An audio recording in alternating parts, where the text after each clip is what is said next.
Well, thank you everyone for being here this afternoon and for joining us for a lecture on what I think is fair to say, a very timely and important topic. We're very pleased to have with us today Dr. Rouzbeh Parsi from the European Union Institute of Security Studies in Paris. I'm very glad to be here, and I hope I will be able to engage you in a discussion about what's going on in Iran and the relationship with the rest of the world, particularly when it comes to the nuclear issue.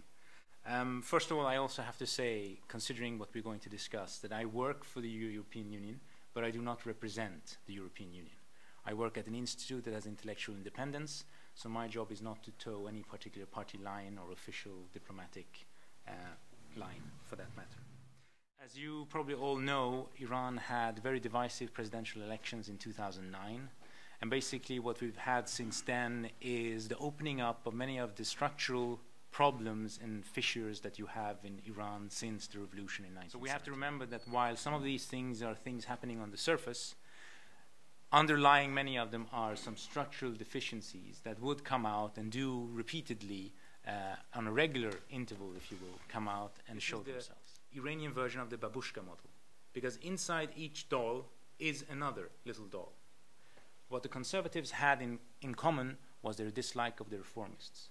What the conservatives had in common once the reformists were put out of the game was their dislike for the president, who also happened is that confidence in the system being able to report more or less accurately what is going on to itself in its decision-making process. The positive, if you will, the way to look somewhat optimistically at how this is developing at the moment is that with the latest developments in Iran, the parliamentary elections and the fact that the nuclear issue went dormant for some time, is that now, more official than ever before, the line between the negotiator, the team of Iranian negotiators, and the supreme leader is very, very clear.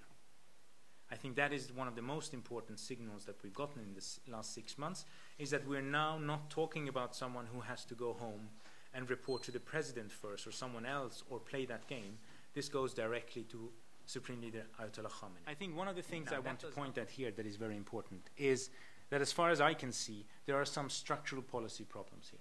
Just like we can talk about structural flaws in the Iranian system that come back at a regular interval, we have in the nuclear dossier some very important structural problems that I think people are ignoring or trying their best. The problem, if you will, with the Baghdad meeting in a pessimistic reading is that people seem to have jumped one step ahead of themselves.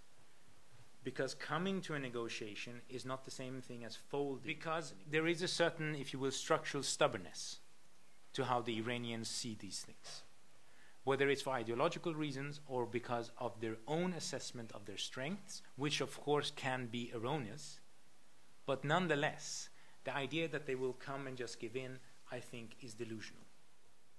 And having now had a policy of sanctions for a number of years, that people have been defending without necessarily being able to give any arguments for why it should be working, no one really knows because no one has really looked at it. There was a certain sense of triumph that finally the Iranians came to negotiate, which they did not necessarily only, at least, because of the sanctions, but also because they feel they have enough now that they are willing to give away to get what they want. People think of sanctions as a kind of arithmetic, open-ended process.